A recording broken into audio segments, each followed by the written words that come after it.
তো এটা হচ্ছে হামসফর এক্সপ্রেসের ভেতরের ইন্টেরিয়ার। এগুলো কিন্তু দেখুন, এটার তলায় কিন্তু মাথায় ধাক্কা বাক্কা লাগলে কোনো অসুবিধা নেই এবং খুবই ভালো। এগুলো কোচগুলো কিন্তু রাজধানী এক্সপ্রেসের কোচ আছে এবং এগুলো দেখুন এখানে দিব্যি অনেক ওয়েট ক্যারি করতে পারে। আর এখানে এগুলো প্রত্যেকটাতে জলের বোতল দেওয়ার ব্যাপারে দিতে পারবে। এখানেও জলের বোতল রাখা যাবে, দুটো দিয়েছে, ঠিক আছে। প্রত্যেক সিটের সাথে কিন্তু চার্জার পয়েন্টও অ্যাভেলেবেল আছে। এখানে আছে, এখানে দেখুন চার্জার পয়েন্ট, এখানেও চার্জার পয়েন্ট আছে। এখানে মিরর তো আছেই, ঠিক আছে। উপরে যথেষ্ট এনাফ জায়গা আছে।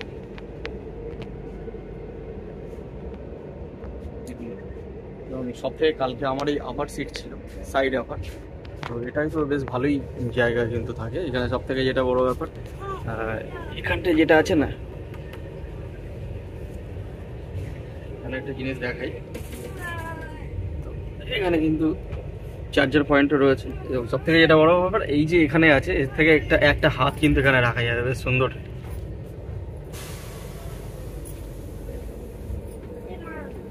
ঠিক আছে, তো এখানে কিন্তু জায়গাটা অলরেডি বেড়ে যাচ্ছে এই জায়গাটার জন্য, ঠিক আছে।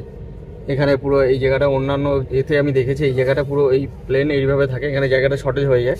সেক্ষেত্রে এখানে শোয়ার সময় এই হাতটা যে আমি রাখতে পারছি কোনো মানে একদম ভীষণ কমফোর্টেবল দিই। এটা কিন্তু আমার খুবই ভালো লেগেছে। কালকে রাত্রে সত্যি যতক্ষণ ঘুমিয়েছি বেশ ভালো ঘুম হয়েছে।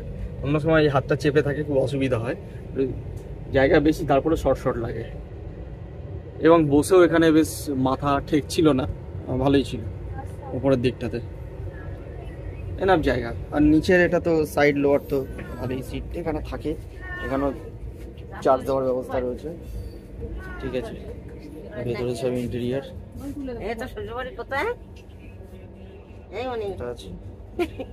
ওই জলপাইগুড়ি, হ্যাঁ। কেমন লাগলো জার্নি? প্রথমবার নাকি না আগেও চড়েছে এটা হামসফরটাকে? হ্যাঁ প্রথমবার, হ্যাঁ আমারও প্রথমবার। এই ট্রেনটা নতুন চালু করেছে, ভালো নয় ট্রেনের টিকিট পাওয়াই মুশকিল হয়ে যাচ্ছিল।